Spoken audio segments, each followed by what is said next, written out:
Ou ficar de pé, eu sei que não sei como é que é o costume de cada um, mas eu vou trazer uma mensagem muito conhecida. E como eu sempre tenho dito, as crianças podem ir lá para a sua aula. Tem uma aula abençoada e preparada lá para cada um, com um professor muito mais capacitado. Eu quero trazer uma palavra que é muito conhecida, mas como eu sempre digo, nós lemos a palavra do Senhor, tinha separado aqui, agora saiu do lugar, só voltar, e nós lemos a palavra do Senhor e atropelamos ela um pouco. Quem concorda aí, diga bem? Muitas vezes nós lemos e atropelamos. Por exemplo, você sabia que no livro do Gênesis tem não vou dizer o capítulo, também não vou dizer o versículo para atiçar a sua curiosidade, entre um versículo e outro passa quase 1000 anos. Se você fazer um estudo aprofundado, você vai ver que passa quase 1000 anos entre um versículo e outro. às vezes uma passagem é simples, é corriqueira. Não é, aquilo tem um significado, uma profundidade tão grande que nós se atemos. Quando vai se ater nisso, então nós temos o hábito de ler a Bíblia corridamente. Assim, a maioria. Eu já fiz muito disso. Tanto que quando eu li a Bíblia umas 4 vezes, na primeira e na segunda vez eu li ela como um livro corrido. E depois eu fui lendo livro a livro, personagem a personagem, e levei um bom tempo. Mas graças a Deus por isso. Eu quero que você abra a sua Bíblia no livro de Êxodo, capítulo de número 17, e o versículo de número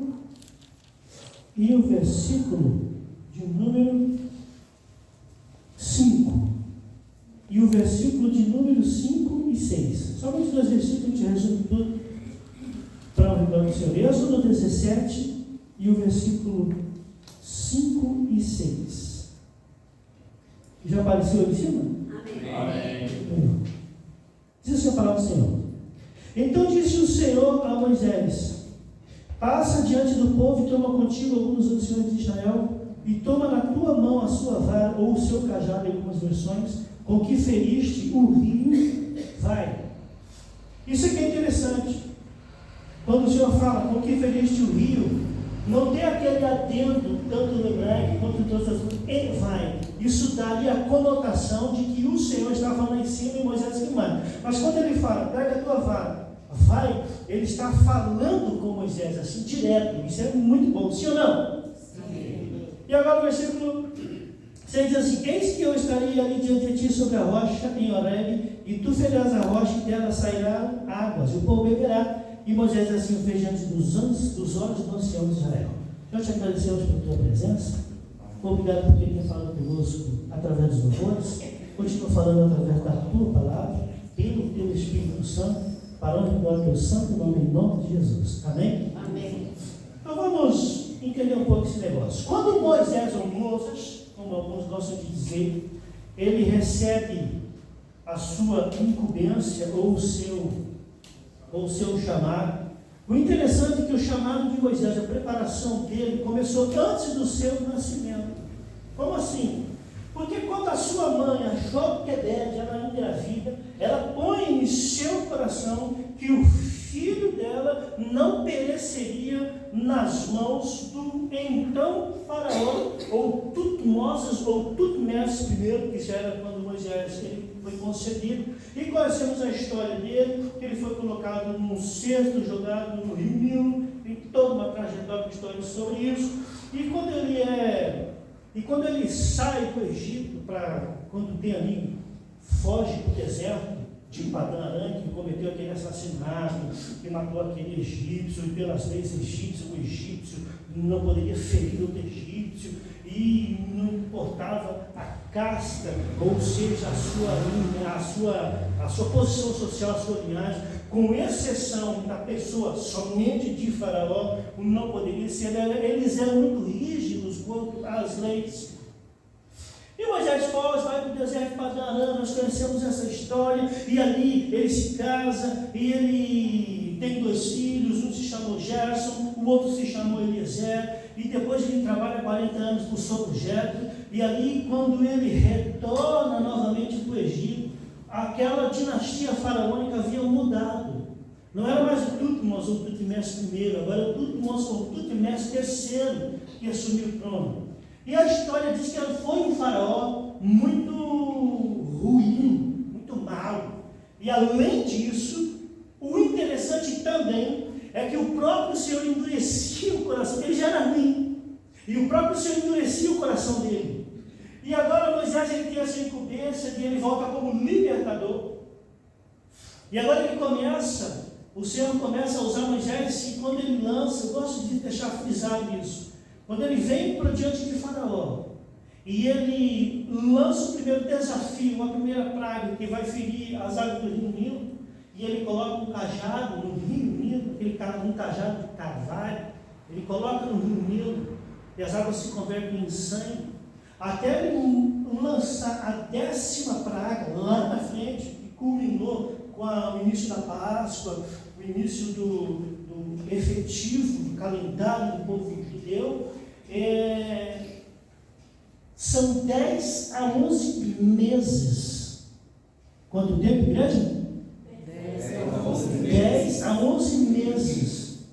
Porque nós temos a ideia de dar a impressão, quando Moisés chega diante de Faraó, ele coloca o cajado e dali dá a impressão que foi uma semana, 10 dias, um mês, não, foi quase um ano. Ou seja, levou um tempo até o povo ser liberto, até o primogênito dos egípcios ser morto pelo anjo destruidor. Levou um tempo. E muitas vezes nós questionamos e queremos a bênção, a resposta para agora. Sim ou não? Sim. E é bom que a resposta venha agora, não é? É ou não é? Sim. É ótimo. Mas a Bíblia vai nos ensinar que há um tempo para todas as coisas debaixo do céu, inclusive a nossa resposta, inclusive a nossa bênção. Mas em nome de Jesus, a tua bênção vai chegar hoje. Amém. A tua resposta vai chegar hoje. Como assim? Porque eu não sei, não faço ideia quanto tempo você está esperando essa resposta. Não sei, não tenho ideia. Quem sabe já faz 10 meses, 1 ano, 2 anos, 3 anos. Ah, mas aquele parente, aquele é meu filho, meu parente, eu preciso que ele se converta, eu quero que isso faz 5, 10 anos. Ei, fique em paz, o tempo da tua resposta pode ser hoje, pode ser agora. É só de confiar e deixar o Senhor. O difícil é confiar, mas não se preocupe, Ele está trabalhando. Olha a dificuldade de Moisés, e quando ele sai do Egito, atravessa o rio, o Mar Vermelho, o exército de Faraó levou, correndo naquelas brigas, naqueles cavalos, mais ou menos entre 10 a 15 dias. Olha o tempo. Então, imagine a cabeça do povo, imagine a cabeça do povo, sabendo que tem a maior potência da época, porque o Egito não foi um império que dominou a antiguidade, porque não quis, porque seria para essa história, diz alguns historiadores, que deveria ser dividida assim, os impérios que conquistaram a antiguidade, foi Babilônia, Assírio, Persa, grego e romano. Mas antes disso, se o Egito quisesse, seria egípcio, babilônio, assírio, persa, grego e romano. Não, mas eles não quiseram essa hegemonia, se preocuparam em outras áreas. Imagina a cabeça do povo, naquele exército, a potência perseguindo ele, toda a dificuldade de Moisés, atravessar o Mar Vermelho, e lá vai o Senhor falar com Moisés de novo. Quando o povo se rebela, e Moisés, é interessante isso, ele vai clamar ao Senhor, houve uma repreensão, o Senhor dá uma dura nele. Imagine, eu vou ter a oportunidade de conversar com Moisés. Imagine o crente Moisés, vamos colocar dessa forma, o crente Moisés, Senhor, o povo, isso e aquilo, o Senhor fala, por que clamas a mim? Aí não puxou de orelha, imagine crente, a gente vai orar, imagine, vai pedir a coisa, o Senhor lhe dá uma repreensão em nós. Mas Moisés ficou tranquilo, pega o cajado e fere as águas do Mar Vermelho.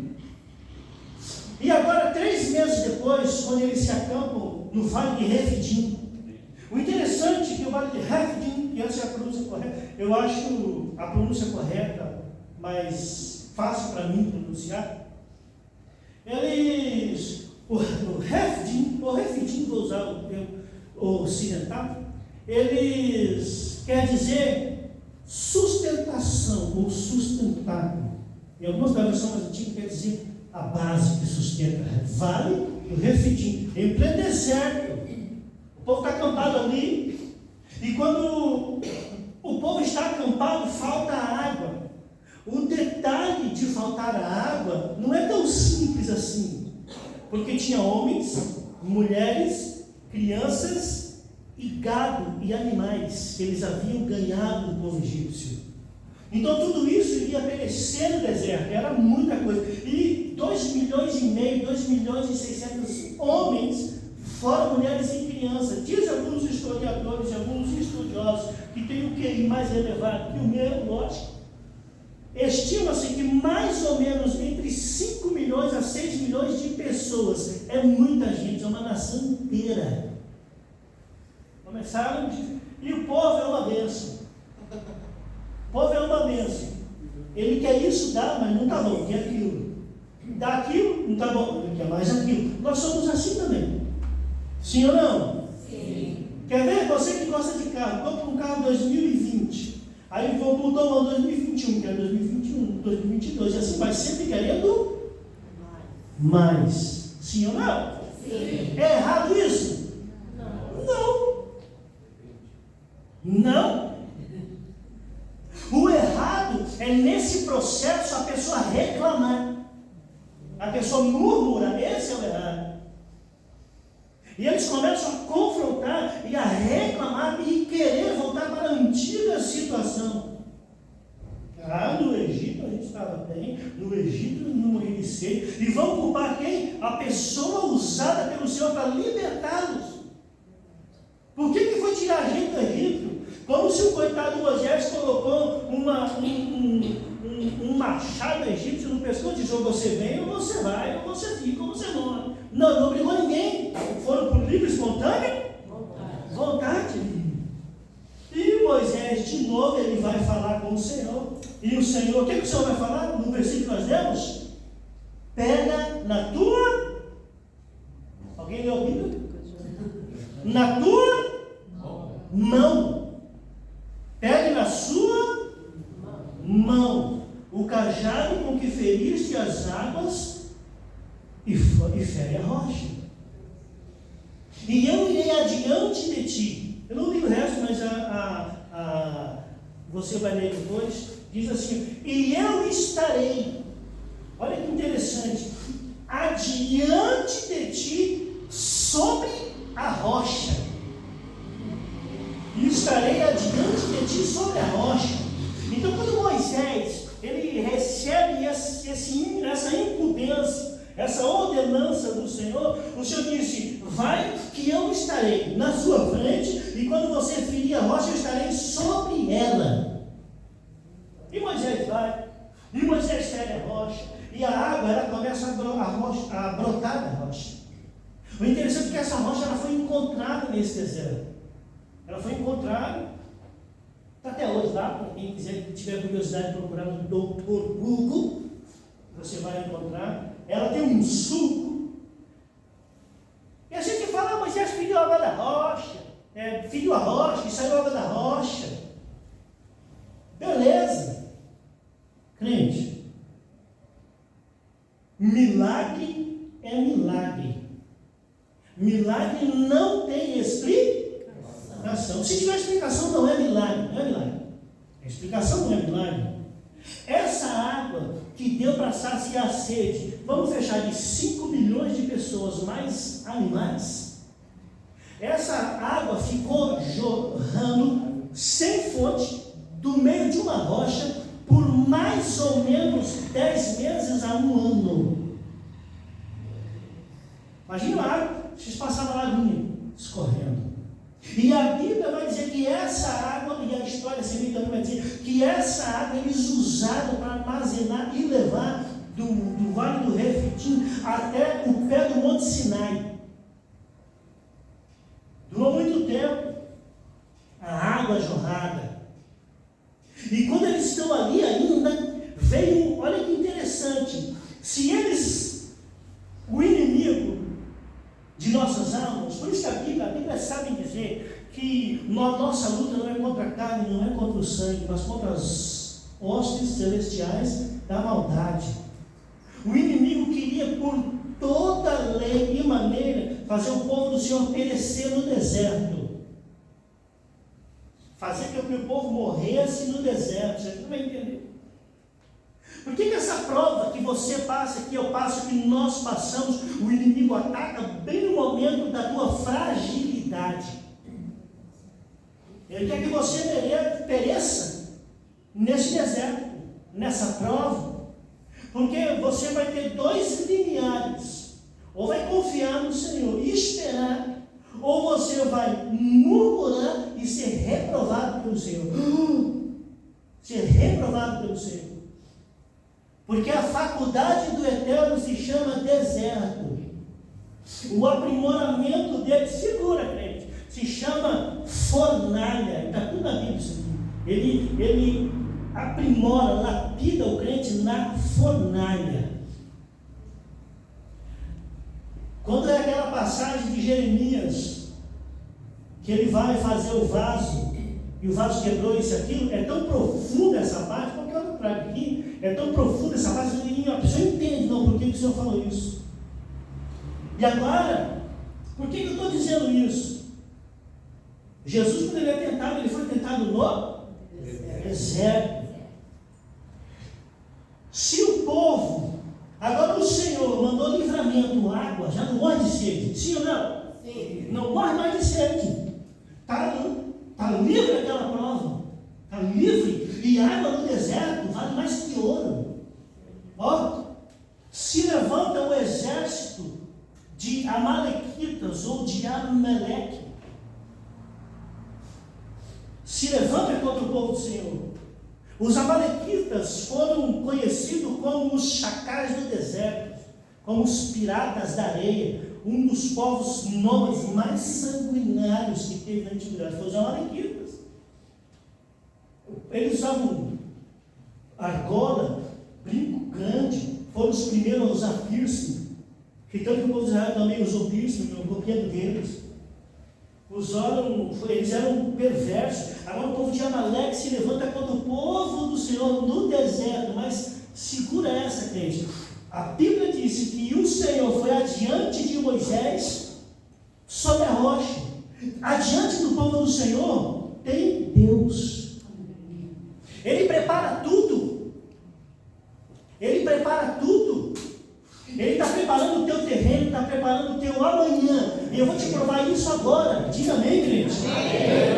Uma nação, escuta essa, não vou tampar o sol com a peneira. Uma nação iletrada, uma nação incapacitada, uma nação indefesa, em pleno deserto, sem defesa. Quando o povo de Amaleque vem depois que a sede é saciada, pensa comigo, raciocina, como esse povo vai se defender contra a maior potência da época? Mas o Senhor, Ele prepara tudo. Todo mundo olhando para mim pode olhar e dizer, o treinador é muito bonito, olhos verdes, cabelos encaracolados, 2 metros de altura, corpo atlético. O Senhor está preparando a tua vitória para amanhã. Quando o exército de Faraó se levantou e foi atrás do povo de Israel, não era sem propósito. O próprio Eterno fez isso. Às vezes a gente acha que está acontecendo, está acontecendo. Não sabemos, é o Senhor trabalhando para preparar a tua vitória. E quando eles vão atravessar aquele mar vermelho, e o mar vermelho engole aquele povo, a Bíblia vai dizer que pela manhã encontraram muitos dos corpos dos soldados dos egípcios na praia. Ou seja, pelo que eu lembro, pelo que eu estudei, de toda a composição dos exércitos da antiguidade, eu não achei nenhum soldado, nenhum componente de exército que não cuidasse da sua espada. O egípcio, vamos falar do egípcio, da sua espada, do seu punhal, do seu escudo, das suas sandálias e das correias dos pulsos, para firmar o pulso, para segurar a espada. Eles eram treinados para cuidar e não perder o seu armamento. Todo soldado é. Tanto quem que serviu o exército? Ninguém? Então igual eu, assim, ó. Não presta para o exército. Não tem mais. Se você perder o teu fuzil, você já leva uma bronca. Você perdeu o seu equipamento de proteção, você já sofre punição. É igualzinho. E quando esse exército está na praia, parece que eu vejo aquela nação de Israel vendo o Oséias, que depois teria o seu nome mudado para Josué. Ele olha aquilo e ele fala: vamos pegar essas armas, porque uma hora a gente pode precisar. E quando o exército Amaleque se levanta, as armas dos próprios egípcios, eles usaram para se defender. Ei, a tua prova hoje vai ser munição para derrotar o inimigo amanhã. Fique em paz, crente. Agora eles têm tudo isso, usam as mãos, e agora a gente vai entrar na Bíblia. Quem quer entrar na Bíblia, diga amém. Amém. Nós vamos e achamos: nossa, o Senhor vai abrir o céu, vai fazer isso, vai fazer aquilo, vai aparecer um baú de ouro na minha garagem. Seria bom, seria? Ninguém acha que seria bom? Sim, sim. Você chegar uma barrona de ouro de 300 mil reais na tua garagem, um milionário jogou lá. Só que não é assim que funciona. Não é assim que funciona. Vamos para a Bíblia. Quando um homem chamado Elias, ele quer atravessar o Rio Jordão, ele pega a sua capa com as suas mãos, torce, então, e com a sua capa, e com as suas mãos torceu a tua capa e tocou nas águas do Rio Jordão, e eis que se separaram uma banda da outra banda, e Elias, acompanhado de Eliseu, atravessaram em seco. Olha que interessante. E Jesus, quando vai multiplicar os pães, ele pega os pães e os peixes nas suas mãos e multiplica. Quem está entendendo, diga amém. Amém. Pastor, mas a minha é tão pequenininha, eu uso o meu instrumento de trabalho aqui, é tão pequenininho. Quer ir para a Bíblia? Teve uma mulher que abençoava uma comunidade inteira e ela era costureira. As agulhas da mão de Dorcas, quando ela ore para que o Senhor a ressuscite, porque com o trabalho de suas mãos o Senhor tem abençoado a nossa comunidade. Ela era costureira, agulha e linha. Interessante? Não há ninguém que fale pelo Eterno para que possamos ir à batalha. 2 reis de Judá e de Israel. Eliseu está no deserto, e quando ele chega diante de Eliseu, ele fala assim: eu vou esperar o Senhor falar, mas traga-me um tangedor, um tocador de harpa. E quando o tangedor usou as suas o que, crente? As suas mãos, eis que o Espírito do Senhor se apossou de Eliseu, e ele profetizou em nome do Senhor: vai no deserto e cave muitas covas, não poucas, e amanhã pela manhã tão somente o Eterno as encherá. Ou seja, eu não sei qual é o teu propósito nessa noite. É cura, milagre. O Senhor nessa noite, Ele quer que você entenda e vai colocar na sua cabeça que as suas mãos que Ele vai usar para te abençoar. Ele já está indo adiante de ti, sobre a rocha, sobre o seu problema, e Ele vai dizer assim: ei, eu vou usar o teu esforço para você ter vitória. Trabalho das suas mãos, ou seja, é a tua mão que vai ter a unção que o Senhor vai derramar. Diga amém, crente. Mãos abençoadas, a mão abençoada é a mão do povo do Senhor. Pega na tua mão o cajado com que feriste as águas e vai. Na sua mão, fala, minha mão é abençoada pelo poder da palavra de Deus. Seja profeta para o teu irmão, fala, o Senhor vai derramar milagre através das suas mãos. E milagre, e o Senhor não faz coisa pouca, Ele já está, já foi uma mensagem que Ele já está trabalhando a teu favor, já está indo diante de você, já vai abençoar a tua mão, já está bom, não está? Sim ou não? Sim. Só que o Senhor sempre tem mais. O milagrinho que você estava buscando, esperando, pastor, o milagrinho vai se transformar em um milagrão. Quem sabe na cabeça do povo, do próprio Moisés, vai descer a rocha, vamos encher aqui os cantinhos, vamos fazer poços, vamos dar de beber aos animais, e graças a Deus, bendito é o nome do Senhor, vamos ser gratos, mas só que não foi só isso, a água continuou jorrando, ou seja, você vai pagar a tua conta, vai continuar pagando, vai continuar vencendo. Os gigantes que queriam te derrubar com as suas mãos, você vai derrubar ele.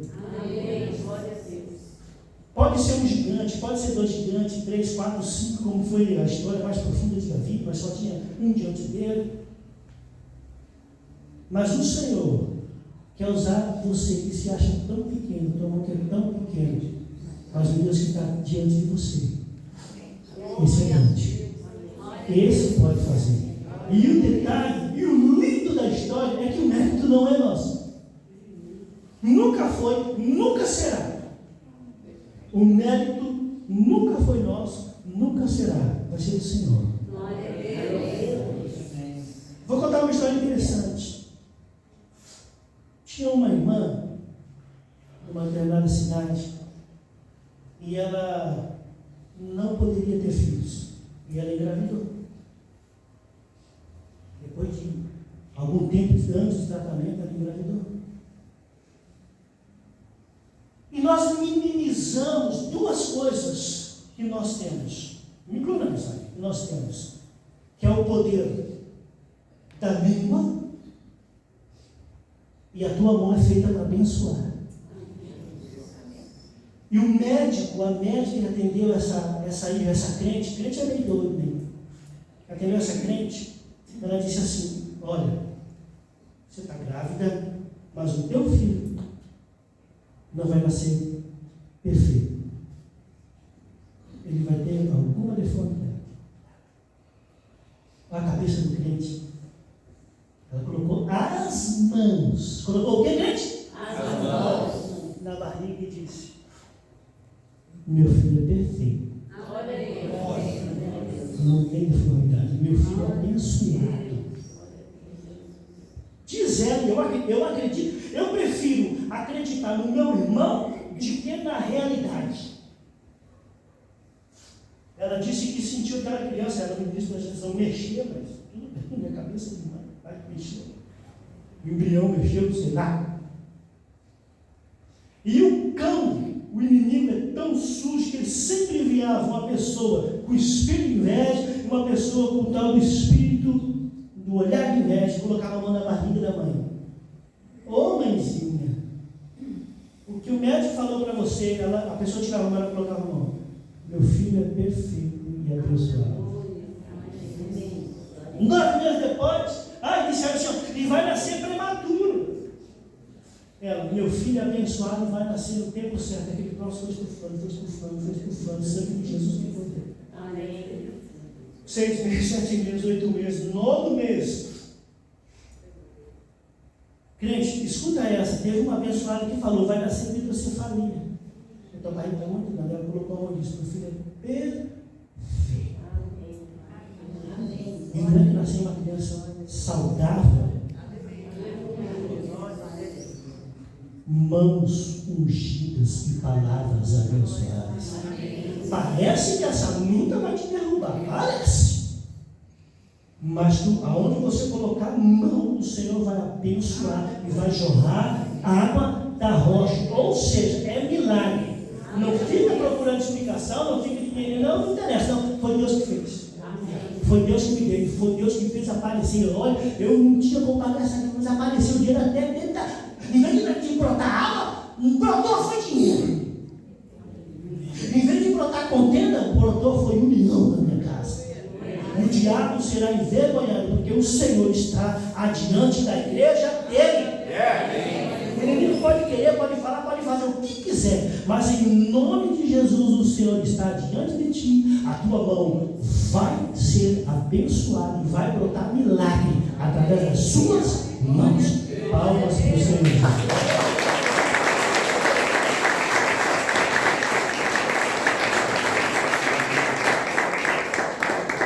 Vamos entender a mensagem, diga amém. Amém. Um pouco de para vocês entenderem